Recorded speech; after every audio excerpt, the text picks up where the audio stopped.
नमस्कार, आप देख रहे हैं एनबी न्यूज और मैं हूं आपके साथ योगेश पांडे। स्वागत है आपका दमदार समाचार लगातार में खबरों का रुख करेंगे। असम और मिजोरम के बीच सीमा विवाद और भी भड़कता जा रहा है। दोनों राज्यों के बॉर्डर पर लगातार जिस तरीके से तनाव का मामला सामने आया है और दोनों राज्यों के बॉर्डर पर असम के सुरक्षा बलों और मिजोरम के नागरिकों के बीच झड़प हुई है। इतना ही नहीं, इस झड़प में असम पुलिस के 6 जवान शहीद भी हो गए हैं और इस घटना के बाद दोनों प्रदेश के मुख्यमंत्रियों ने पीएमओ से इस मामले में दखल देने की मांग की है। वहीं सूत्रों के अनुसार असम मिजोरम बॉर्डर पर सीआरपीएफ की तैनाती के बाद स्थिति में कुछ शांति आई है। असम के मुख्यमंत्री हेमंत बिस्वा शर्मा ने इस बारे में जानकारी देते हुए कहा कि मुझे यह बताते हुए काफी दुख हो रहा है कि असम पुलिस के 6 वीर जवानों ने असम मिजोरम बॉर्डर पर हमारे प्रदेश की संवैधानिक सीमा की रक्षा करते हुए अपने जान की कुर्बानी दे दी है। मैं अपने सभी शोक संतप्त परिवार के प्रति हार्दिक संवेदना प्रकट करता हूं। और इससे पहले दोनों ही राज्यों के मुख्यमंत्रियों ने गृह मंत्री अमित शाह से मामले में दखल करने को कहा था। सोमवार शाम गृह मंत्री अमित शाह ने दोनों राज्यों के मुख्यमंत्रियों से बात की है। उन्होंने दोनों राज्यों से विवाद सुलझाने को कहा और जिसके बाद मुख्यमंत्रियों ने गृह मंत्री को विवाद सुलझाने और मामले को जल्द ठंडा करने का भरोसा भी दिया है।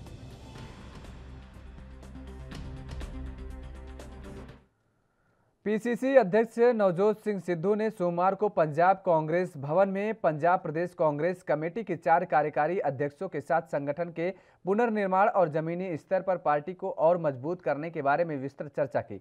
इसके साथ ही सिद्धू ने पंजाब कांग्रेस के सभी फ्रंटल संगठनों के प्रमुखों से मुलाकात की और उनके कामकाज के बारे में जाना। पीसीसी अध्यक्ष और कार्यकारी अध्यक्षों ने पंजाब प्रदेश कांग्रेस कमेटी के सभी 35 विभागों और प्रकोष्ठों के प्रमुखों के साथ उनकी वर्तमान स्थिति, काम करने और निष्क्रिय विभागों और प्रकोष्ठों के पुनर्जीवित करने के बारे में विस्तृत चर्चा की। बता दें कि सिद्धू ने इस दौरान चंडीगढ़ में पंजाब कांग्रेस भवन के सभी कार्यालय कर्मचारियों से भी मुलाकात की।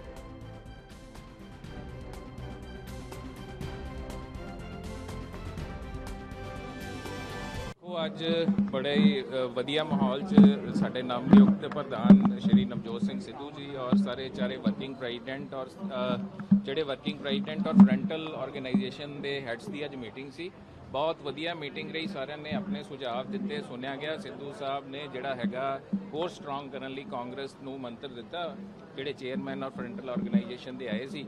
सो सारे मुद्दों की चर्चा हुई है। हुण 15 दिन बाद दोबारा एक मीटिंग जिहड़ी रखी गई है कि जिहड़े जिहड़े पॉइंट्स ने होर किवें मजबूती नाल कांग्रेस कैडर नूं थल्लों मजबूत किया जाए, उहदे ते विचार चर्चा करांगे। ये 15 दिन बाद जी मुख्य तौर पर यही है जी, जिवें अपनी कांग्रेस के संगठन नूं मजबूती लई किवें काम होर किया जा सकदा, उहदे ते। कांग्रेस के वरिष्ठ नेता मनीष तिवारी ने बड़ा दावा किया है। उन्होंने कहा है कि बीजेपी सरकार लोकसभा में सीटों की संख्या को बढ़ाने के लिए एक प्रस्ताव लाने वाली है, जिसे लेकर कांग्रेस नेता संदीप दीक्षित की प्रतिक्रिया सामने आई है। उन्होंने कहा कि अगर ऐसा प्रस्ताव रखा जाता है तो फिर आम लोगों की राय भी इस पर ली जानी चाहिए। वहीं संदीप दीक्षित ने सपा प्रमुख अखिलेश यादव के ब्राह्मणों वाली राजनीति पर भी बयान दिया है। दीक्षित ने कहा कि अखिलेश ने अब तक घर में बैठकर राजनीति की है, लेकिन वो बिल्कुल फेल नेता है।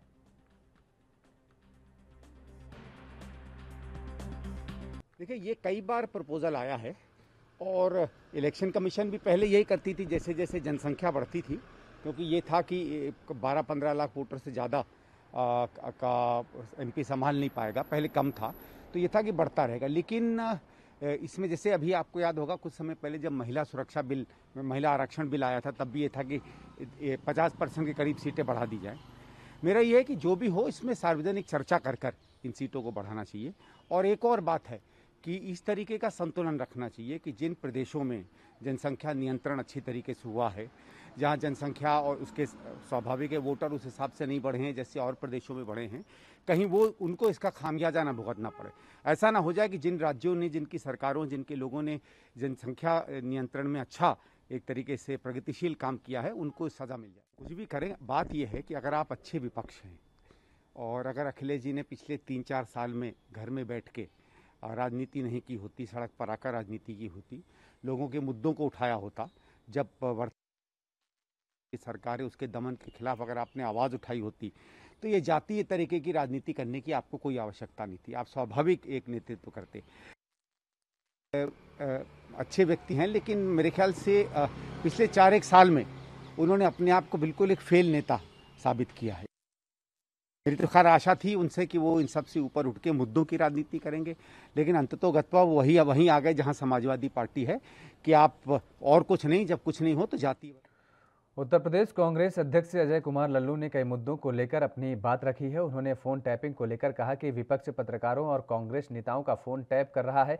उन्हें किसानों को लेकर भी प्रतिक्रिया दी है। इसमें आज बेरोजगारी एक सबसे बड़ा सवाल है, कानून व्यवस्था सबसे बड़ा सवाल है। किसान जो परेशान है, 3 काले कानून को लेकर आंदोलनरत है, अन्ना जानवरों से परेशान है, आत्महत्या कर रहा है किसान। महिला सुरक्षा, भ्रष्टाचार, ये उत्तर प्रदेश की सबसे बड़ी समस्या है। कांग्रेस पार्टी इन मुद्दों और विषयों को लेकर जनता के बीच में है, संघर्ष कर रही है, लाठी खा रही है, जेल जा रही है, और हमें भरोसा है कि उत्तर प्रदेश में इस बार सारे तिलिस्म टूटेंगे और उत्तर प्रदेश की जनता कांग्रेस पार्टी को आशीर्वाद देगी। इस तरह का दौर चल रहा है, विपक्ष के नेताओं का फोन टेप हो रहा है, आदित्य जी का फोन टेप होना, जासूसी करना, तमाम पत्रकारों के ऑफिसेस पर छापा मारना, चाहे वो भारत समाचार हो, दैनिक भास्कर हो, जिस तरह का कृत्य सरकार कर रही है, देश देख रहा है। आने वाले दिन में देश भारतीय जनता पार्टी, भारत जासूस पार्टी को माफ नहीं करने वाला। किसान परेशान है, 7 महीने से आंदोलन कर रहे हैं, सरकार संवेदनहीन बनी है। किसान जो धरती का भगवान है, अन्नदाता है, उसका अपमान कर रही है। इस सरकार को अविलंब 3 का। महाराष्ट्र के जलगांव में भुवनेश्वर के डिप्टी मेयर कुलभूषण पाटिल पर आधी रात के करीब अज्ञात बंदूकधारियों ने उन पर ताबड़तोड़ 2 राउंड गोली चला दी। ये गोली डिप्टी मेयर के काफिले पर चलाई गई और जिसके बाद जलगांव में हड़कंप मच गया। जलगांव के पुलिस अधीक्षक डॉक्टर प्रवीण के मुताबिक रामानंद थाना में शाम करीब 4 बजे क्रिकेट खेलने के लेकर 2 गुटों के बीच विवाद होगा था और उसको लेकर के जिससे थाना प्रभारी मामले की गंभीरता से पूछताछ कर रहे थे। उसी दरमियान राजनेता होने के नाते और मौजूदा डिप्टी मेयर होने के नाते विवाद खत्म कराने वह पुलिस थाने चले गए और जहां पर एक गुट नाराज हो गया और जिससे इस घटना को अंजाम दिया है। बहरहाल पूरे मामले की गंभीरता से जांच चल रही है और आरोपियों की सरगर्मी से तलाश जारी है।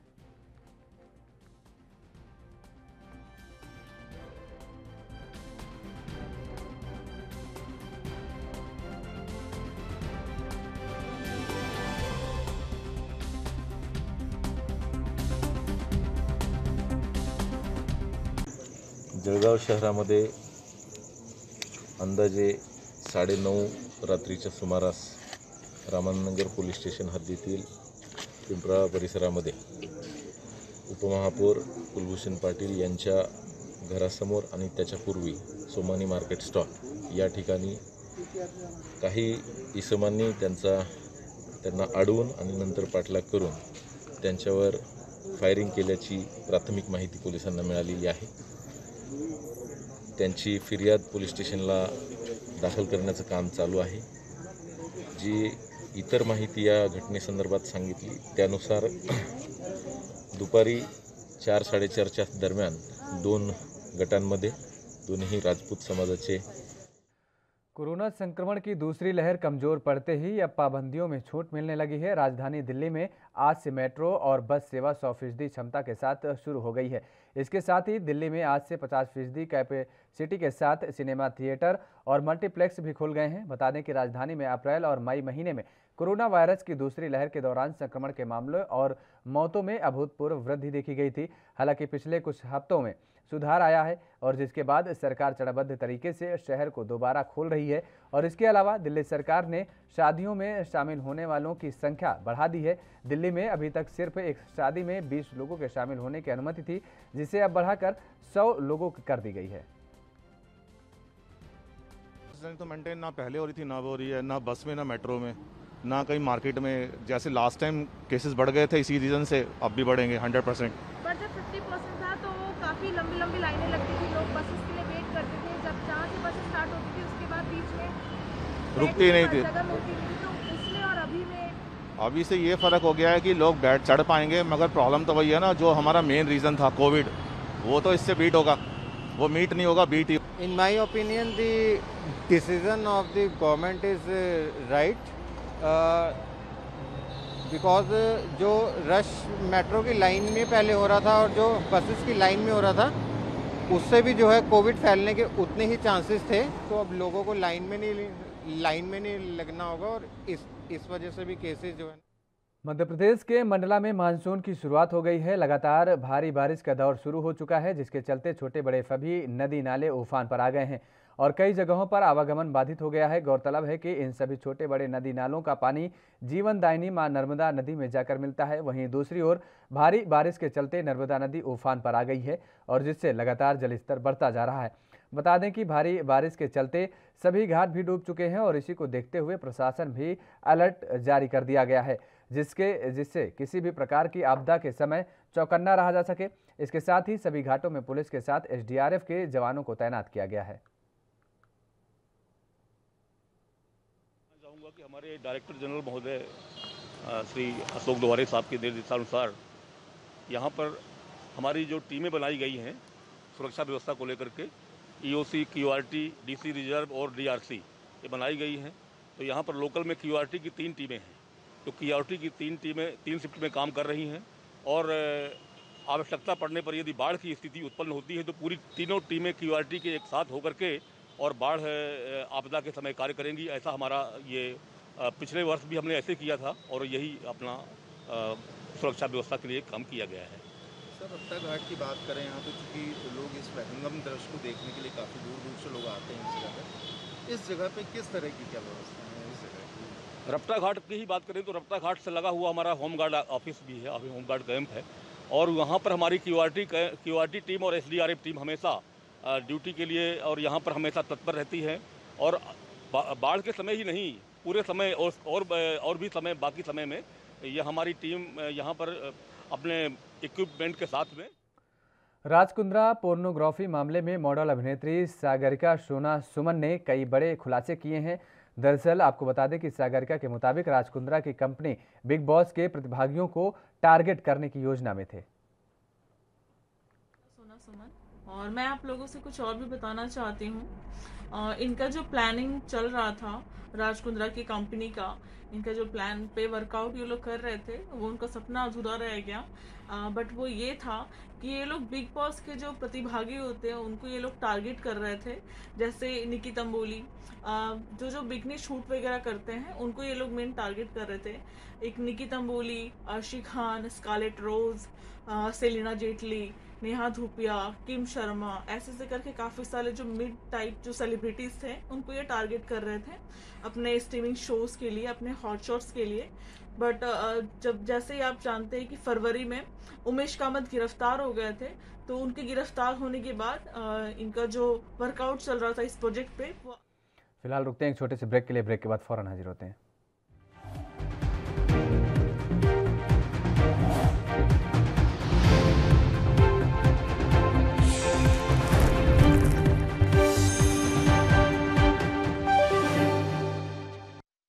ब्रेक के बाद एक बार फिर आप सभी का स्वागत है। खबरों में आगे बढ़ेंगे। मुंबई समेत पूरे देश में 22वां कारगिल दिवस मनाया गया। आज के दिन पाकिस्तान से जंग जीतने हुए कई वीर जवानों ने देश के नाम शहादत दिए थे और कई कारगिल वीर जवानों के हाथ पैर कट गए थे। कई जवानों ने देश के नाम बलिदान दे दिए और इसी बलिदान को याद करते हुए 26 जुलाई को वीर बोरीवली पश्चिम बीजेपी नेता प्रशांत पुजारी के नेतृत्व में कारगिल दिवस का भव्य महोत्सव मनाया गया।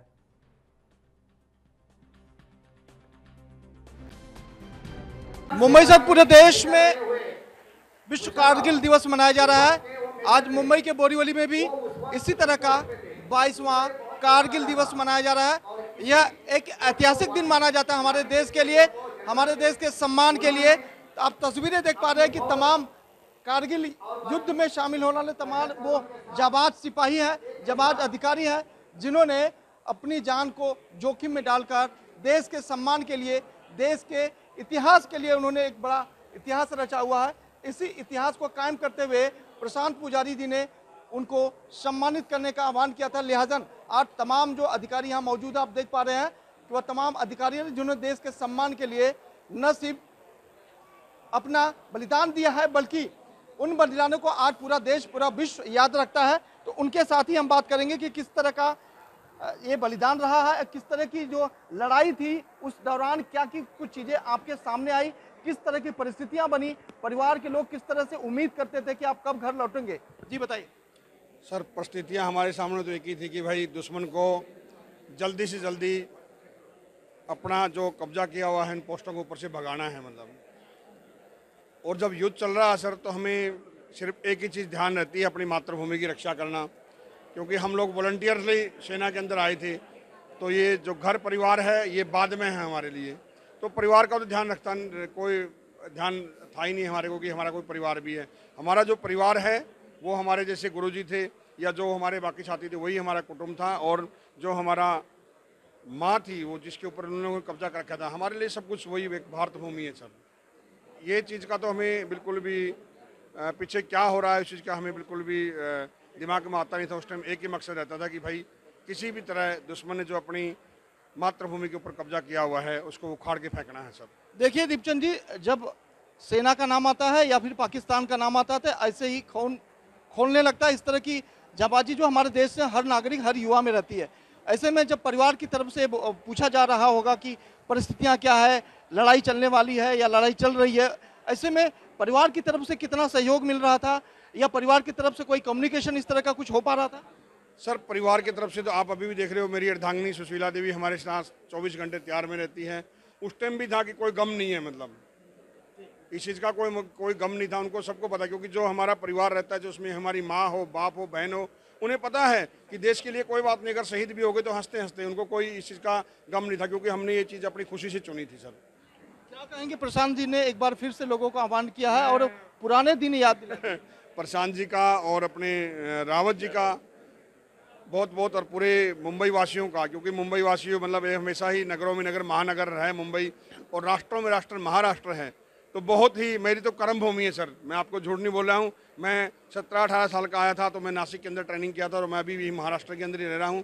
तो मेरी तो बहुत कर्म भूमि है कि यहाँ पर उन लोगों ने आज 22वें कारगिल विजय दिवस के अंदर जो सैनिकों के लिए प्रोग्राम किया, जो एक देशभक्ति का एक वो उजाला पैकेट किया है, मैं बोलता हूँ। उधर यूपी के हापुड़ जिले में भारत सरकार के केंद्रीय राज्य मंत्री जनरल वीके सिंह शहीदों की धरती कही जाने वाली साठा चौरासी धौलाना पहुंचे और यहां पहुंचकर उन्होंने सीएससी का उद्घाटन किया और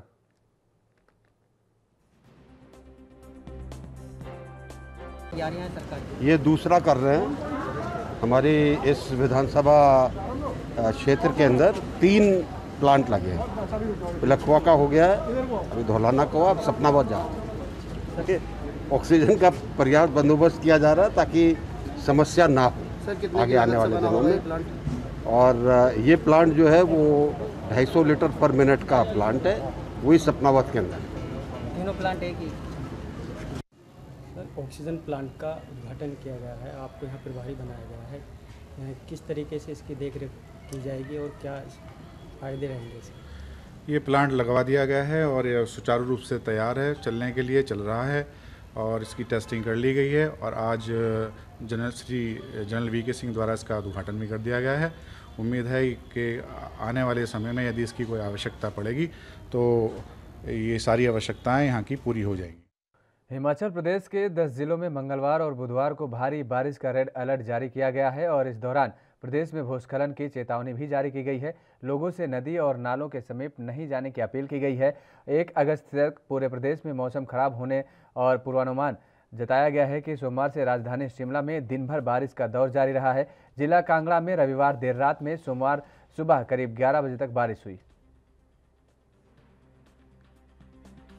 देखिए पिछले 24 घंटे में मानसून की शुरुआत फिर से हो गई है और कांगड़ा जिले में ज़्यादा बारिश हुई है, वहाँ मॉडरेट ही हुई है, moderate to heavy rainfall 64 millimetre जो है बैजनाथ में हुई। इसी तरह से बाकी एरियाज़ में भी कांगड़ा और सिरमौर, सोलन, शिमला इन एरियाज़ में मॉडरेट बरसात हुई है और आने वाले 2 से 3 दिन में फिर से मानसून जो है एक्टिव होगा, फिर से बारिश जो है पूरे प्रदेश में होगी और कुछ जिलों में भारी से भारी बारिश भी होगी। हमने ऑरेंज अलर्ट जो है रखा है, जिसमें जो मैदानी इलाके के ज़िले हैं और जो मध्यम इलाके के ज़िले हैं वहाँ पे हमने ऑरेंज अलर्ट भी रखा है और संभावना ये है कि अगले 2 से 3 दिन में फिर से जो है प्रदेश में जो है ये ट्रैफिक की दिक्कतें आएंगी, लैंडस्लाइड की दिक्कतें आएंगी और कई जगह पे इमीडिएट कई बार क्या होता है कि रन ऑफ ज़्यादा हो जाता है भारी बारिश से, उसमें नाले हैं और छोटी छोटी जो रिवलेट्स हैं उनमें पानी आने की संभावना रहेगी। और दूसरे ये जो स्पेल रहेगा इसमें ऊपर के क्षेत्र जैसे किन्नौर का भी कुछ हिस्सा है, इसी तरह से लाहौल के कुछ एरियाज और चंबा, इन जिलों में भी बारिश होने की संभावना है। तो जो नदियां हैं खासकर जो सतलुज, ब्यास और रावी, इन एरियाज में। फिलहाल रुकते हैं एक और छोटे से ब्रेक के लिए। ब्रेक के बाद फौरन हाजिर होते हैं।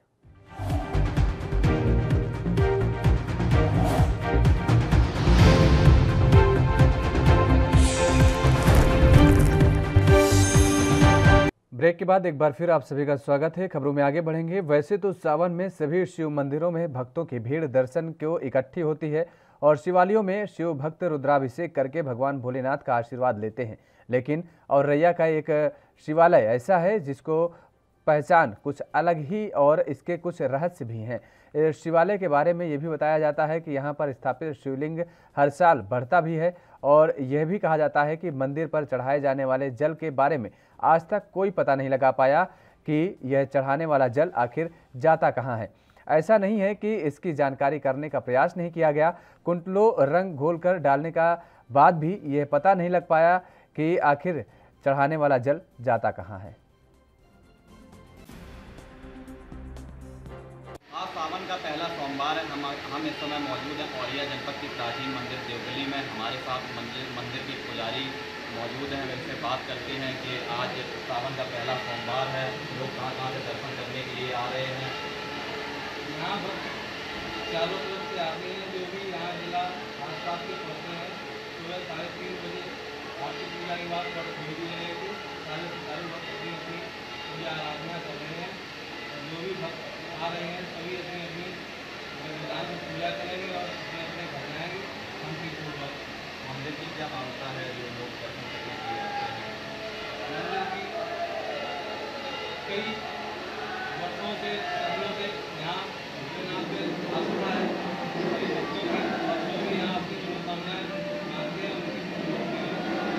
हमारे साथ मंदिर के पुजारी थे जी, उन्होंने बताया है कि सुबह 3:30 बजे से मंदिर की पट खोल दी गई थी और काफ़ी श्रद्धालु देखने को मिल रहे हैं। लोकपाल भी आज सावन का पहला सोमवार है। शिव भक्तों के लिए सावन के सोमवार का खास महत्व होता है। आज के दिन भोलेनाथ को प्रसन्न करने के लिए लोग तरह तरह के उपाय करते हैं। माना जाता है कि सावन का महीना भगवान शंकर को बहुत पसंद है और आज के दिन पूरे विधि विधान से भगवान शिव की पूजा की जाती है। उधर बिहार के पटना में लोगों ने कोरोना नियमों का पालन करते हुए भगवान शिव का दर्शन पूजन किया और इस मौके पर लोग मंदिर में शिवलिंग पर बेलपत्र और पुष्प अर्पित करते हुए दिखाई दिए।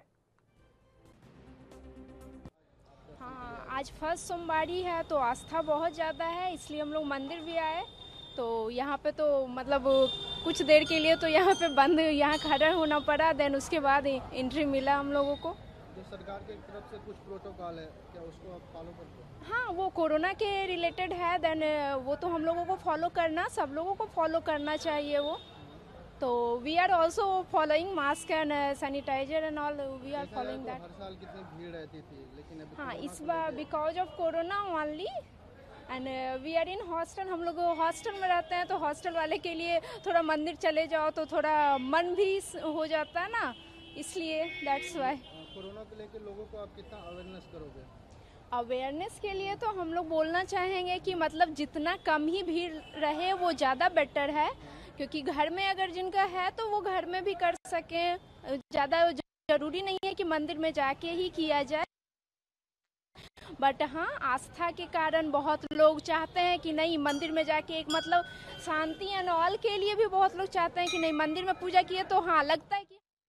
यूपी के झांसी में सावन के पहले सोमवार को शिव मंदिरों में श्रद्धालुओं की भीड़ उमड़ती हुई देखी गई और मंदिरों में पहुंचकर भक्तों ने जल चढ़ाकर पूजा करते हुए मनोकामना मांगा। बताते चले कि सावन का महीना शुरू हो गया है और झांसी के शिव मंदिरों में आज सावन के पहले सोमवार के दिन श्रद्धालुओं की लंबी कतारें देखी गई। सावन के पहले सोमवार पर महादेव के भक्तों ने मंदिर में हर हर महादेव के जयकारे लगाए। मंदिर परिसर के बाहर महादेव के दर्शन के लिए भक्तों की लाइन लगी हुई नजर आई। भगवान शिव का धराधाम पर साक्षात निवास, जिसके द्वारा सांसारिक जीवों की दुखों की निवृत्ति होती है। आज प्रथम सोमवार को जब हम बेलपत्र, धतूरा आदि वस्तुओं के द्वारा भगवान शिव की आराधना करते हैं तो महाकाल होने के कारण जीवन के समस्त कालों की निवृत्ति हो जाती। ऐसा हमारे शास्त्रों का प्रमाण है। जो भी व्यक्ति मन से, तन से, धन से जुट करके शिव की आराधना करता है, उनको इन वस्तुओं की वृद्धि तो होती ही है, उनके जीवन से दुखों की शाश्वत निवृत्ति हो जाती है। महाराष्ट्र के उप मुख्यमंत्री अजीत पवार ने सांगली जिले के भीलवाड़ी के बाढ़ प्रभावित क्षेत्र का निरीक्षण किया। बाढ़ पीड़ितों की मांगों और शिकायतों को इस दौरान उन्होंने सुना। इससे पहले अजीत पवार ने एक अस्थायी आश्रय के स्थानांतरित किए गए स्कूल का दौरा कर बाढ़ पीड़ितों के साथ बातचीत की और वहां मीडिया से बात करने और फोटोग्राफी के लिए साफ मना कर दिया।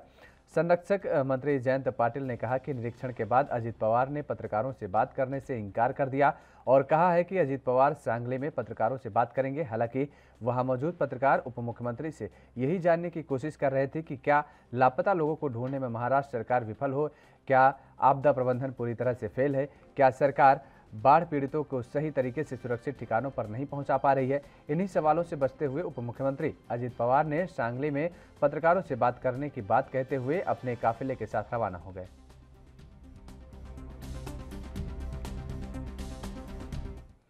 यूपी पुलिस के इन वर्दी वालों के आम आदमी की बेरहमी से पिटाई का अधिकार आखिर देता कौन है, यह सवाल हर भयानक घटना के बाद जहन में आता है। दरअसल यह वर्दी का अहंकार है जो रक्षक बनने के बजाय रौंदने वाले तमगे इकट्ठा करने में मशगूल हो जाते हैं। मामला यूपी के ललितपुर का है। पुलिस चौकी बिरधा के चौकी इंचार्ज और 2 पुलिस वालों ने 23 जुलाई की रात NH 44 पर सतरवास पुलिया के नज़दीक रात तकरीबन 8 बजे युवक को देखा और इस दौरान पुलिस ने कोतवाल सदर क्षेत्र के आजादपुर निवासी सुरेंद्र उर्फ मोनू को पकड़ लिया। मोनू के 2 दोस्त वहां से भाग निकले। आरोप है कि पुलिस वाले मोनू को चौकी ले गए, यहां रात भर युवक को बेरहमी से पिटाई की। इतना ही नहीं, बाद में 1 लाख रुपए लेकर शांति भंग में चालान कर दिया। रविवार को युवक घर पहुंचा तो उसने अपनी छोटे परिवार वालों को दिखाई। युवक को अस्पताल ले जाया गया, जहां पीड़ित युवक ने बताया कि उसे सुनाई देना बंद हो गया है और पुलिस वालों की इस करतूत के बाद फिर से वही रटी रटाई कार्रवाई हुई। एसपी प्रमोद कुमार ने चौकी इंचार्ज दयाशंकर सिंह, कांस्टेबल पंकज कुमार और अमित यादव को निलंबित कर दिया। आज ही आए, 2 दिन से रिमांड पे लिए थे। घर वालों को आपको और गाड़ी भी अभी हमारी वहाँ पे रखे हैं और कह रहे पैसे दोगे, मतलब फ्रेंड की गाड़ी थी वो हम लिए थे तो बोल रहे नहीं हम नहीं छोड़ेंगे जब तक और पैसे नहीं दोगे। कितने पैसे की डिमांड कर? अभी 1 लाख रुपए ले लिए उन्होंने। 1 लाख रुपए ले लिए, अभी और 1 लाख की डिमांड कर रहे हो। कह रहे 50,000 तो हर हाल में चाहना है, जब गाड़ी छोड़ेंगे नहीं तो सील कर देंगे 20,000 में। गाड़ी कौन सी आपकी? हमारी है साइन, रेड कलर की। क्या नाम दरोगा जी का? दरोगा जी का नाम तो नहीं है पता, कुछ नहीं बताया। और सिविल ड्रेस में थे वो लोग और कुछ भी नहीं पहने थे, सिविल ड्रेस में थे। कौन चौकी का मामला है? बिरधा चौकी। ये थाना कोतवाली क्षेत्र में 2 चौकियाँ, एक चौकी सदर और एक बिरधा चौकी। बिरधा चौकी में आरोप लगे हैं, एक व्यक्ति द्वारा लगाए गए थे, उनको मारपीट की गई है, वो हॉस्पिटल में एडमिट थे। तो उसमें कुछ जो फोटोज़ और वीडियोज़ सोशल मीडिया पर वायरल हुई हैं और उस पर संज्ञान लेते हुए तत्काल प्रभाव से 2 वहाँ पे जो चौकी इंचार्ज हैं और 2 सिपाही हैं जिनके ऊपर आरोप लगाए हैं उनको निलंबित किया जा रहा है और इसकी जांच जो है एडिशनल एसपी को दी जा रही है। जब तक जांच नहीं होगी तब तक ये लोग लाइन में रहेंगे और इसके अलावा अगर कोई चीज़ और प्रकाश में आती है या कोई तहरीर आती है तो उस पर कार्रवाई की जाएगी। साथ ही साथ जो सदर चौकी है जो कोतवाली की है उसमें भी एक प्रकरण सामने आया था कि एक व्यक्ति के द्वारा सुसाइड किया गया था जिसमें भी पुलिस के ऊपर आरोप लगाए गए थे, तो उसमें भी संज्ञान लेते हुए वहाँ के चौकी प्रभारी और फिलहाल रुकते हैं एक छोटे से ब्रेक के लिए। ब्रेक के बाद फौरन हाजिर होते हैं।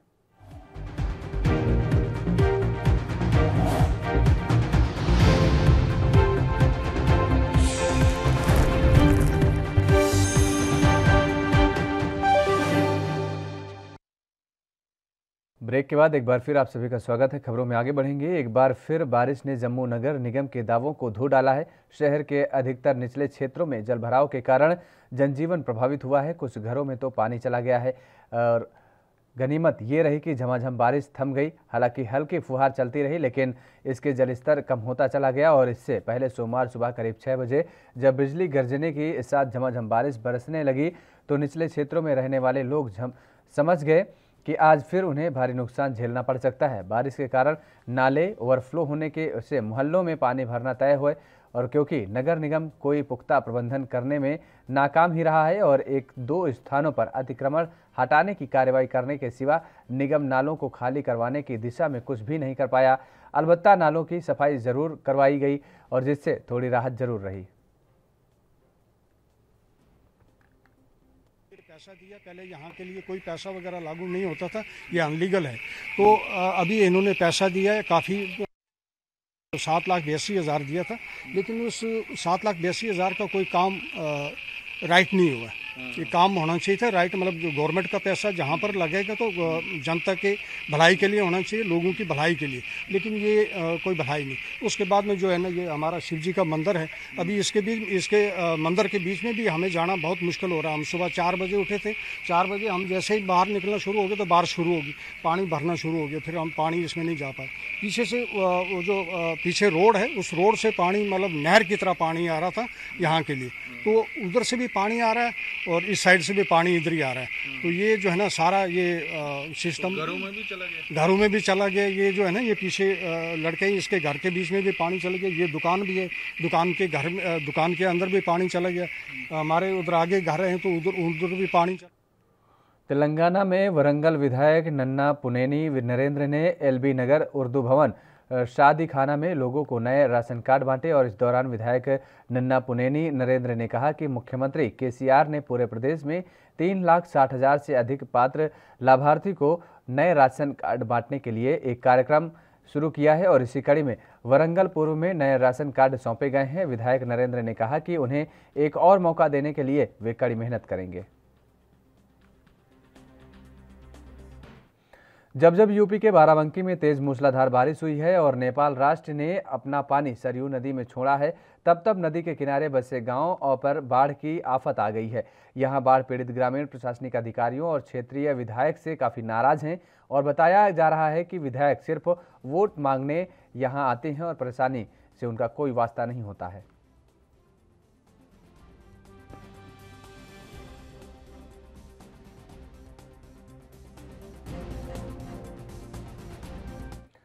झारखंड प्रदेश कांग्रेस कमेटी के अध्यक्ष डॉक्टर रामेश्वर उरांव आउटरीच अभियान और कांग्रेस सदस्यता अभियान की समीक्षा को लेकर आज एक दिवसीय दौरे पर रामगढ़ पहुंचे। इस मौके पर प्रदेश कांग्रेस कमेटी के प्रवक्ता सह सदस्य प्रभारी आलोक कुमार दुबे और प्रवक्ता डॉक्टर राजेश गुप्ता, छोटू जयशंकर पाठक भी साथ में मौजूद रहे। प्रदेश कांग्रेस अध्यक्ष ने कोरोना गाइडलाइन को लेकर रामगढ़ और हजारीबाग जिले के पार्टी के प्रखंड अध्यक्षों, कोरोना योद्धाओं और पदाधिकारियों के साथ आउटरीच अभियान और कांग्रेस सदस्यता अभियान की समीक्षा की और पार्टी पदाधिकारियों को आवश्यक दिशा निर्देश भी दिए। रामेश्वर उरांव ने कहा कि पार्टी के कोरोना योद्धा 30 जुलाई तक आउटरीच अभियान की समीक्षा कर प्रदेश कार्यालय को आंकड़ा निर्धारित फॉर्म में भरकर जमा कर दें और इसे केंद्रीय नेतृत्व को सौंपा जाना है। समीक्षा कर रहे हैं। हजारीबाग की समीक्षा पूरी हुई, सभी प्रखंड अध्यक्ष यहाँ उपस्थित हैं। सबसे मैंने पूछा जो मंशा है हमारी पार्टी का कि हर पंचायत में हम पहुँचे, वैसे लोगों के घर जाएं जो संक्रमित थे और जिनका मौत जिस परिवार में हो चुका उन तक पहुँचे। ये आउटरीच का हिंदी हुआ पहुँच आंदोलन है, पहुँच कैंपेन। तो हम पहुँच रहे हैं। इसके मार्फत से कम से कम मैं समझता हूँ कि सोनिया जी और राहुल जी की बड़ी समझ है लोगों तक पहुँचने के लिए, पार्टी को लोगों तक पहुँचाने के लिए और उनके कठिनाइयों को समझने के लिए, खास करके वैश्विक महामारी में जो के निर्देशों का पालन करते हुए 26 जुलाई से स्कूल खुल गए हैं। शासकीय विद्यालयों के साथ ही अशासकीय विद्यालय ने भी सुरक्षा के पूरे इंतजाम कर लिए हैं। पिछले साल से बंद पड़ा अध्ययन अध्यापन का कार्य एक बार फिर से शुरू हुआ है, जिसे लेकर शिक्षकों के साथ ही विद्यार्थी में भी उत्साह देखने को मिल रहा है। 50% क्षमता के साथ स्कूलों में 11वीं और 12वीं के विद्यार्थियों को बुलाया जा रहा है। सप्ताह में 2 दिन ही कक्षाएं लगाई जाएंगी।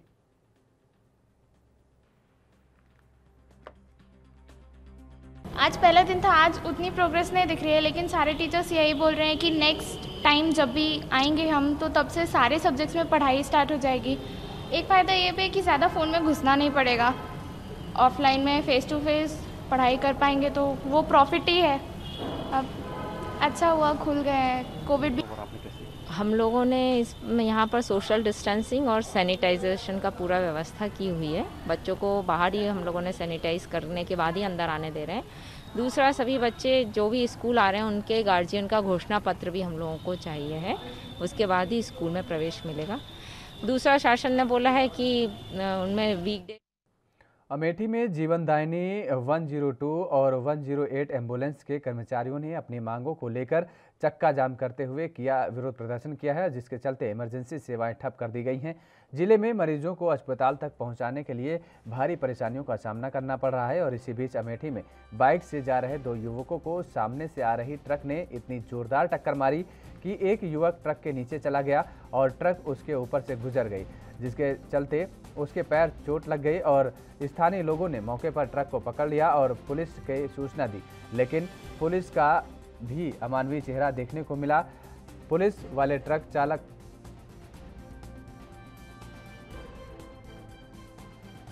हैं आपकी। हमारे आंदोलन करने की मुख्य मांगे इस प्रकार की है कि हमारे कुछ ही कर्मचारियों को सरकार द्वारा नई कंपनी टेंडरिंग व्यवस्था में JHL कंपनी को टेंडर दे दिया गया है, जिससे कि उस कंपनी ने हम लोगों को रखने से मना कर दिया। इसलिए हम लोगों की प्रमुख मांगे ये हैं कि हमारे जो भी कर्मचारी निकाले जा रहे हैं उन कर्मचारियों का समायोजन किया जाए, चाहे NHM में किया जाए और चाहे जहाँ पे कराया जाए। कोरोना महामारी में अग्रणी भूमिका निभा रहे सारे कर्मचारियों को ठेकेदारी प्रथा से मुक्ति दी जाए, समान कार्य समान वेतन लागू किया जाए और हम कोरोना के समय में जो भी हमारे भाई शहीद हुए हैं उनको 50 लाख की मुआवजा राशि प्रदान की जाए और हम लोगों का विलय NRHM में किया जाए। सर, आंदोलन हमारी कंपनी के द्वारा किया गया शोषण, उसी वजह से हम लोग आज यहाँ धरने पर बैठे हैं। 3 दिन का हमारा जो शांतिपूर्ण धरना था उस पर हमारी मांगे मानी नहीं गई, इसलिए हम आज जो है कार्य बहिष्कार किए हैं और जब तक हमारी मांगे मानी नहीं जाती हैं तब तक हम कार्य बहिष्कार पे लगे रहेंगे। अगर सरकार आपकी बात नहीं मानती है तो आगे आपकी क्या रणनीति रहेगी? अगर सरकार हमारी बात नहीं मानती है। तेलंगाना में स्थित काकतीय रुद्रेश्वर रामप्पा मंदिर को यूनेस्को ने विश्व धरोहर में शामिल कर लिया है। संस्कृति मंत्रालय ने इससे बारे में जानकारी दी है। वहीं इस अवसर पर रविवार को PM मोदी ने भी तेलंगाना की जनता को बधाई दी है।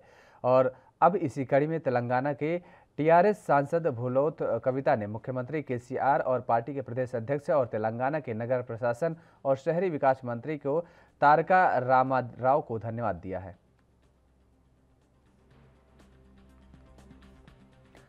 मध्य प्रदेश सरकार की तरफ से 26 जुलाई से 10वीं और 12वीं कक्षा के स्कूलों को खोलने की अनुमति दी गई थी और इसके साथ ही कोरोना गाइडलाइन के तहत छात्रों को अपने परिजनों के सहमति पत्र भरने के भी आदेश दिए गए थे। इसके तहत पहले दिन स्कूल में छात्र उपस्थित नहीं हो सके। वहीं स्कूलों द्वारा भी स्कूलों में सैनिटाइजर करवाया गया और इसके साथ ही सैनिटाइजर मशीन भी लगवाई गई, जिससे स्कूल में आने वाले छात्रों को कोरोना संक्रमण से बचाया जा सके।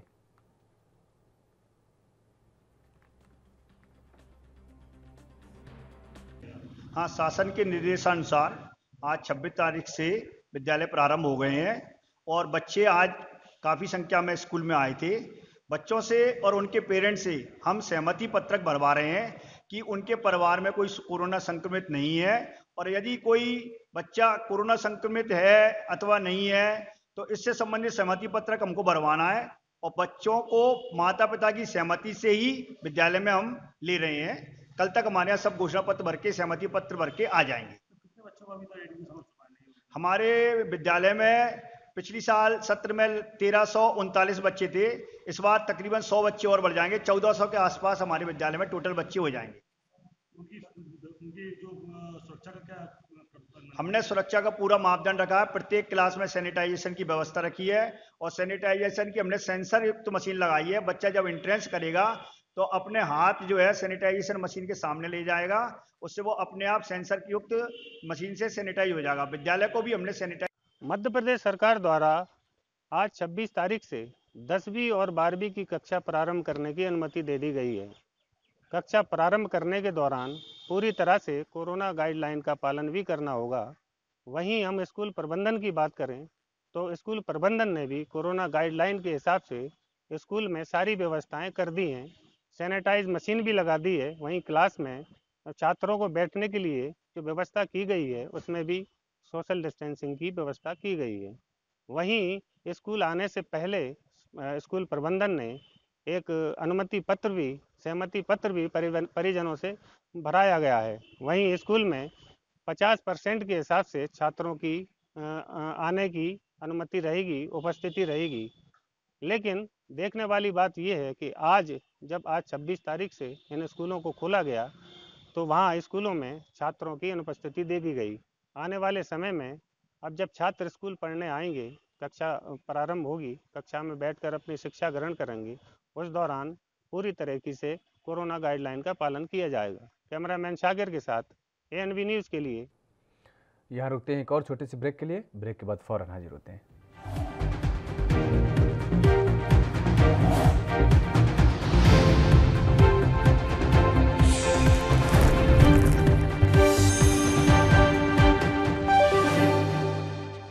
ब्रेक के बाद एक बार फिर आप सभी का स्वागत है। खबरों में आगे बढ़ेंगे। हरियाणा के फरीदाबाद में आज सावन के पहले सोमवार पर श्रद्धालुओं द्वारा सोशल डिस्टेंसिंग का पालन करते हुए सुबह 5 बजे से ही शिव मंदिरों में भक्तों का तांता लगना शुरू हो गया था। भक्तजनों ने शिवलिंग पर दूध, गंगाजल के अलावा बेलपत्र, फल फूल और भांग धतूरा भी चढ़ाया। कोविड-19 की वजह से नियमों का पालन करते हुए भक्तजन मंदिर पहुंचे, पूजा अर्चना की और फिर हवन यज्ञ किया। भक्तों ने कहा कि कोविड के चलते लोग अपनी बारी के अनुसार जलाभिषेक कर रहे हैं और बहुत ज़्यादा भीड़ नहीं हो पा रही है। सावन का पहला सोमवार है। शांति स्वरूप शिव जी हैं और त्र्यंबकेश्वर स्वयं शिव है, ब्रह्मा विष्णु महेश के स्वरूप में विद्यमान एवं महामृत्युंजय भी शिव हैं। और कोरोना काल जो चल रहा है उसमें कांवड़ यात्रा तो बंद हो गई है, फिर भी हमारे भक्त लोग इतने बढ़िया समझदार हैं, मास्क लगा करके आ रहे हैं, दूरी बना रखी है और सब जो है शंकर जी की अभिषेक कर रहे हैं विधि विधान से। दूध चढ़ा रहे हैं, जल चढ़ा रहे हैं, गंगा जल चढ़ा रहे हैं और शंकर। बहुत बढ़िया है जी, बहुत बढ़िया माहौल है। हाँ, जितनी सावधानी बरती जा रही है उतनी ज़्यादा बढ़ती भी जा रही है। हाँ, हर तरीके से बढ़िया माहौल है। ज़्यादा रश ना करके धीरे धीरे पब्लिक आ रही है। इस बार कांवड़ यात्रा रोक दी गई है, क्या कहेंगे? बहुत बढ़िया है निर्णय। कांवड़ यात्रा रोकना ही सबसे बड़े उद्देश्य है इसको, कोविड को। उत्तर प्रदेश के बस्ती में हरैया के विधायक अजय सिंह के पैतृक निवास जलघाट लजघाटा में 22 आयकर टीम जांच पड़ताल के लिए पहुंची थी और विधायक के पैतृक आवास के अलावा लखनऊ और अन्य ठिकानों पर भी आयकर ने दबिश देकर अभिलेखों को खंगाला था। 3 दिनों तक जांच के बाद रविवार को टीम ने जांच पूरी कर ली है और जांच के बाद विधायक अजय सिंह ने मीडिया से कहा है कि आयकर ने 3 दिन तक अभिलेखों को खंगाला और मिलान के बाद टीम ने क्लीन चिट दिया है। विधायक ने कहा है कि राजनीतिक उनका व्यवसाय नहीं है और वह सेवा के लिए इसको अपनाए हुए हैं, मगर उनके पास अन्य व्यवसाय हैं और इसके परिवार की आजीविका जुड़ी हुई है। आपको बता दें कि 22 जुलाई को बस्ती के हरैया विधानसभा क्षेत्र के विधायक अजय सिंह के वहां आयकर विभाग की टीम का छापा पड़ा था और उस छापे के दौरान आयकर विभाग की टीम काफ़ी देर तक उनके वहां अभिलेखों की जो है छानबीन करती रही और काफ़ी ज़्यादा पैमाने पर जो है वहाँ पर लोगों के अंदर हलचल पैदा होती रही कि क्या होगा, क्या हुआ ऐसा कि आकर विभाग यहाँ पर आकर के छापा मार रहा है। लोग ये भी कह रहे थे कि भारत समाचार के साथ इनका रिश्ता हो सकता है, इसके लिए इनके पास आयकर विभाग की टीम छापा मार रही है। आपको बताते चलें कि आयकर विभाग की टीम ने जो छापा मारा था उसमें विधायक श्री अजय सिंह ने अपने निवास स्थान लजघटा में प्रेस वार्ता करके ये कहा कि पुलिस और आयकर की जो टीम ने हमारे वहाँ छापा मारा था उसमें हमें क्लीन चिट मिल गई है। राजनीति मेरा व्यवसाय नहीं है, मैं इसे सेवा के रूप में लोगों की सेवा करने के लिए आया हूँ। व्यवसाय के लिए मेरे पास और भी अन्य संसाधन है जिससे हमारे परिवार की आजीविका चलती है। आपको बताते चलें कि 22 जुलाई 2021 को जब आयकर विभाग की टीम लजघटा पहुंची थी तो पूरे क्षेत्र में ही नहीं पूरे बस्ती जनपद में ये चर्चाएं और तेज हो गई थी कि शासन सत्ता होने के बावजूद यहाँ के विधायक अजय सिंह के वहाँ आयकर विभाग का छापा आगे क्यों पड़ा? क्या इसे 2022 विधानसभा की चुनाव तैयारियों को देखते हुए इसे माना जा रहा था? लेकिन ऐसा कुछ भी नहीं है। इसको सिरे से खारिज करते हुए भारतीय जनता पार्टी के विधायक अजय सिंह ने नकारा है। उन्होंने कहा कि ये संवैधानिक और हर आदमी का अधिकार है। भारत सरकार की आयकर टीम जो आई थी, हमें उससे कोई दिक्कत नहीं हुई है। उन्होंने छापा मारा, सहयोग हमने उनका किया, हम उनको पूरी तरह से कोऑपरेट करते हुए आए और बाद में हमें क्लीन चिट मिल गई है। सच के साथ हम हमेशा खड़े हैं। कैमरा पर्सन संजय मिश्रा के साथ तौफीक खान, एएनबी न्यूज। यूपी के जालौन में पुलिस के चंगुल से फरार आरोपी और पुलिस के बीच मुठभेड़ का मामला सामने आया है। दरअसल गौराबाद बादशाहपुर के चोरसंडे में फरार आरोपी की सूचना पर बदमाश को पकड़ने पहुंची पुलिस पर आरोपी और उसके साथियों ने फायरिंग कर दी, जिसमें पुलिस का एक जवान भी घायल हो गया है। वहीं जवाबी कार्रवाई में पुलिस ने भी फायरिंग करते हुए जिसमें 25,000 का इनामिया अपराधी घायल हो गया, तो वहीं उसके 2 साथी फरार होने में कामयाब हो गए हैं। इसके साथ ही पकड़े गए आरोपी के कब्जे में से देसी तमंचा, कारतूस, हथकड़ी बरामद कर ली गई है।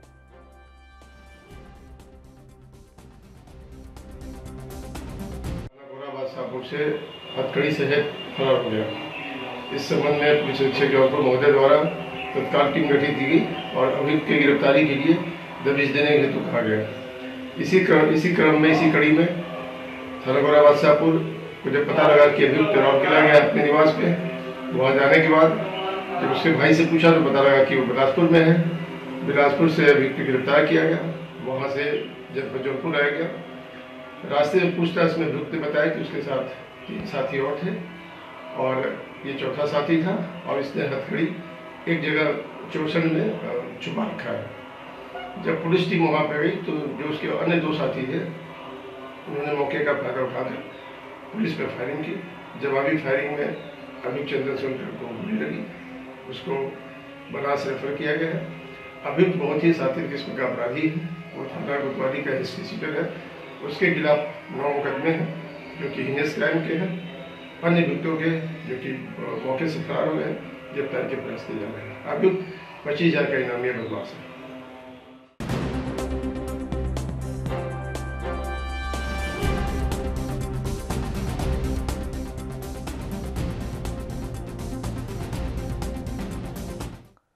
दमदार समाचार लगातार में फिलहाल मेरे साथ इतना ही। बाकी खबरों के लिए आप देखते रहिए एएनबी न्यूज़।